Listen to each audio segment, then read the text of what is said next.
Disparu depuis le 27 mars dernier, le corps de Karine Esquivillon a été retrouvé sans vie. Son mari, Michel Pial, a avoué l'avoir tué, selon les révélations de nos confrères du Parisien, qui dévoilent également l'ignoble subterfuge du mari pour rassurer leurs enfants quant à la disparition de leur mère. Si est une nouvelle affaire de disparition inquiétante qui a ému la France.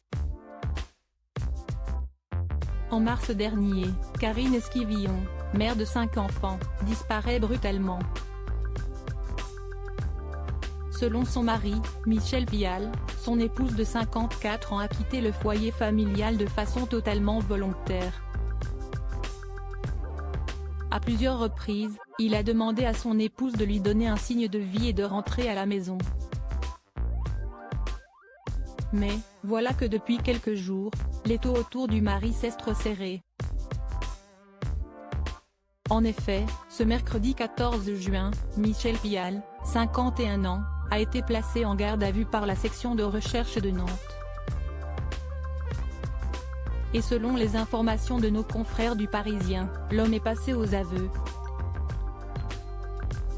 Le corps sans vie de Karine Esquivillon retrouvé en effet, dans la nuit du 15 au 16 juin 2023, Michel Pial a reconnu avoir tué son épouse par arme à feu.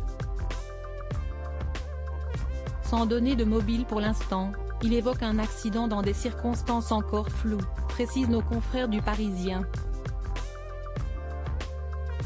Après être passé aux aveux, Michel Pial a également indiqué le lieu où il s'est débarrassé du corps de sa femme, un bois de Vendée. Karine Esquivillon, sans vie, a alors été retrouvée par les enquêteurs. Ce vendredi 16 juin, il va être présenté à des juges d'instruction pour enlèvement et séquestration ainsi que meurtre. Des aveux qui confirment ainsi les doutes des enquêteurs. En effet, de nombreux éléments ont fait converger les suspicions des gendarmes vers Michel Pial.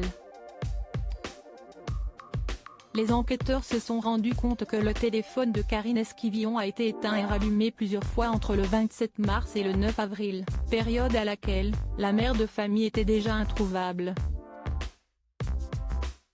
Et à chaque fois, le téléphone portable de son mari bornait à proximité. Les enquêteurs le soupçonnent d'avoir utilisé le téléphone de son épouse pour brouiller les pistes et envoyer des messages rassurants à des proches de Karine, dont leur propre fille.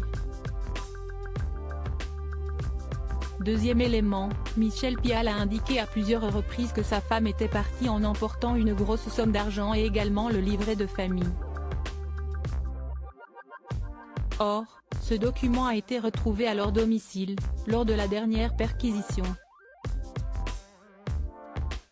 Les enquêteurs vont devoir désormais trouver le mobile de ce crime. Michel Pial reste innocent des faits qui lui sont reprochés jusqu'à la clôture de l'enquête.